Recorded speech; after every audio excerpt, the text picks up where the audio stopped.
নির্বাচন কমিশন বলছে অনেক নারী ফেস ঢাকতে চান বলে জাতীয় পরিচয়পত্রে তারা ছবি তুলছেন না এবং তাদের সংখ্যাটা বেশ বড়। প্রশ্ন হলো, তাদের দাবি কি যৌক্তিক নয়? ভাই, এই নিউজটি আমারও চোখে পড়েছে। অনেক মহিলা, লক্ষ লক্ষ মহিলা সারা দেশে যারা ফেস ঢেকে থাকেন, তাদের মুখাবয়ব পরপুরুষের সামনে প্রদর্শন করেন না পর্দার বিধান রক্ষার খাতিরে।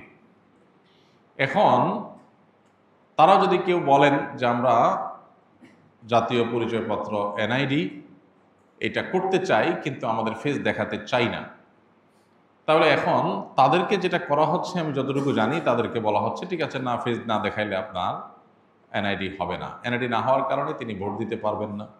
এনআইডি না হওয়ার কারণে তিনি সরকারি অনেক সার্ভিস থেকে বঞ্চিত হবেন, অনেক কাজ তিনি করতে পারবেন না, জমি জমা দলিল প্রমাণ অনেক কিছুতে তিনি ঝামেলায় পড়বেন। তো এই যে একটা ব্যাপার, এই ব্যাপারটা নিয়ে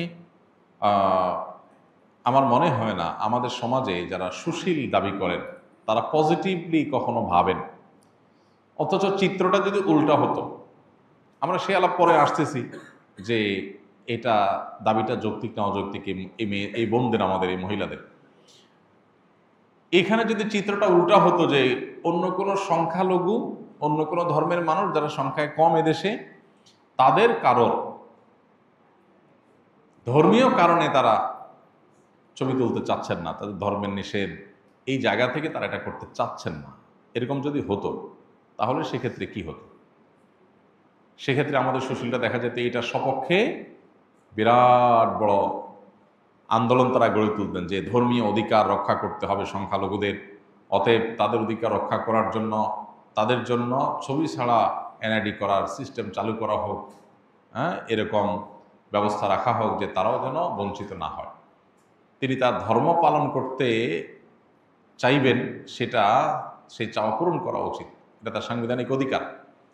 এখন আপনি তাকে বলবেন হয় তুমি এনআইডি কার্ডের ছবি তোলো, এনআইডি কার্ড নাও, আনলে তোমার ধর্ম চর্চা ছাড়ো, আপনি এটা করতে পারেন না। এই অধিকারের কথাটা সেখানে উত্তর, কিন্তু এখন উল্টা তারা মাসআলা বলতেছে। মাসআলা যেখানে আলেমদের বলার কথা, এখন তারা মাসআলা বলতেছে, বলে যে না এনআইডি কার্ডের জন্য ছবি তোলা তো জায়েজ আছে, আপনারা কেন ঝামেলা করেন? ওনারা এখন মুফতি হয়ে গেছে। যারা এখানে মাসআলা দিতে আসছেন, ওনারা আসলে মাসআলা দিতে আসেন নাই, ওনারা মূলত মুসলিম নারীর ধর্মীয় অধিকার এটা থেকে তাদেরকে বঞ্চিত করতে আসছেন। এই মানুষগুলাই সুশীল সাজেন, এটা হলো সবচেয়ে দুঃখজনক বিষয়। লক্ষ লক্ষ নারী, লক্ষ লক্ষ নারী এদেশে তারা তাদের ফেস ঢাকেন, পরপুরুষের সামনে ফেস দেখান না। একটা রাষ্ট্রের লক্ষ লক্ষ মানুষ, অগণিত মানুষ, বিপুল সংখ্যক মানুষ, তারা তাদের ধর্মীয় চিন্তাধারা থেকে, ধর্মীয় বিশ্বাস থেকে যে কাজটি করেন সেটাকে রেসপেক্ট দেখানো রাষ্ট্রের কর্তব্য।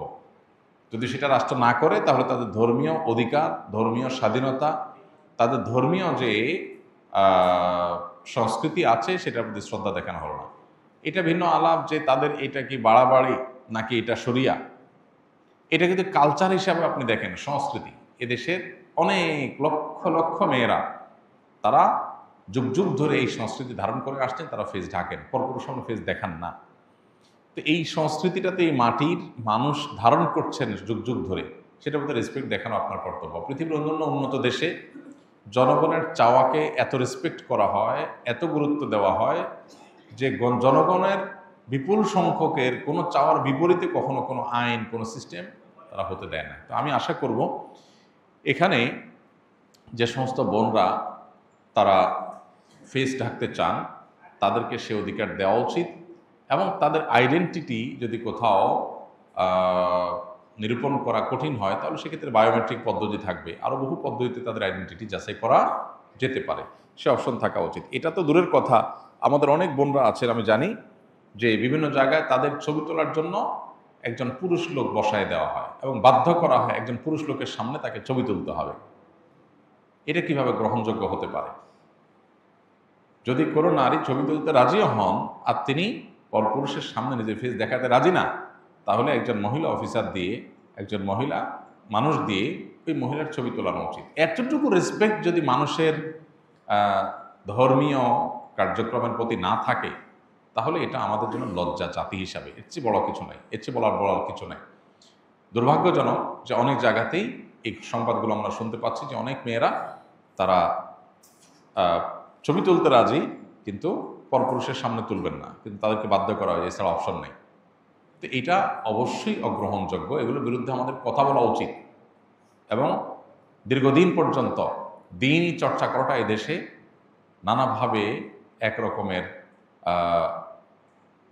অপরাধের মতো এটাকে দেখা হয়েছে, একটা বিমাতাসুলভ আচরণ করা হয়েছে। এই আচরণ যদি চলতে থাকে তাহলে সমাজের বিপুল সংখ্যক মানুষকে আপনি যদি আপন করতে না পারেন বা তাদের হতে না পারেন, তাদের আবেগ অনুভূতি এবং ধর্মকে যদি আপনি রেসপেক্ট করতে না পারেন, তাহলে কীভাবে একটা রাষ্ট্রকে আপনি এগিয়ে নিয়ে যেতে পারবেন? এটা কোনোদিনই সম্ভব না। এই আলাপ যদি আমরা উঠে অনেক লম্বা সময়ের ব্যাপার যে মেয়েরা এনআইডি কার্ডের জন্য ছবি তুলতে পারবে কিনা, জায়েজ আছে কিনা যদি বলেন, তো জায়েজ নিয়ে অনেক ওলামাদের মতেই জায়েজ আছে, সেটা আমরা অবশ্যই বলতে পারবো। অনেক ওলামায়ে কেরাম বলেছেন আইডেন্টিটির জন্য এটা দরকার হলে নিরুপায় হলে জায়েজ আছে। কিন্তু কেউ যদি না তুলতে চান, না তুলে সুবিধা নিতে চান এবং সেই সুবিধা দেওয়ার যদি স্কোপ থাকে, তাহলে তার সেটাকে রেসপেক্টও করতে হবে। এ ব্যাপারে কোনো আলেমের কোনো দ্বিমত নেই। তো আমরা জায়েজ হওয়ার মতটাকে নিয়ে আমাদের সুবিধা মতো মাসআলা নিলাম, আর বোনদের ধর্মীয় অনুভূতিকে আমি রেসপেক্ট করলাম না, এটা জায়েজ নেই। মেয়েদের জন্য ফেস ঢাকাটা এটা পর্দার অংশ, এটাই হলো সারা বিশ্বের বেশিরভাগ ইমামদের মত এবং সমকালীন বিশ্বের সবচেয়ে বেশিরভাগ ইমামদের মত, এবং এটাই হলো সবচেয়ে বেশি নিরাপদ মত।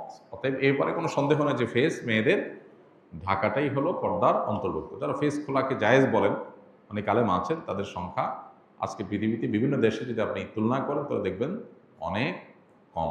উল্লেখযোগ্য যারা আছে, সৌদি আরবের সব ওলামায়ে কেরাম প্রায় একমত, বাংলাদেশের সব ওলামায়ে কেরাম প্রায় একমত, মিডল ইস্ট এবং সাবকন্টিনেন্ট যদি প্রায় একমত হয়, আর খুব বেশি থাকে না। এটা একটা গুরুত্বপূর্ণ বিষয়। আমি আশা করব যে তাদের বায়োমেট্রিক উপায়ে বা নানাভাবে তাদের আইডেন্টিটি এটা যদি নিরূপণ করা হয়, তাদেরকে নাগরিকত্বের সুযোগ সুবিধা থেকে বঞ্চিত করা, এটা তাদের অধিকার ক্ষুণ্ণ করা ছাড়া কিছুই নয়। আস-সুন্নাহ ফাউন্ডেশন, উম্মার স্বার্থে সুন্নাহর সাথে।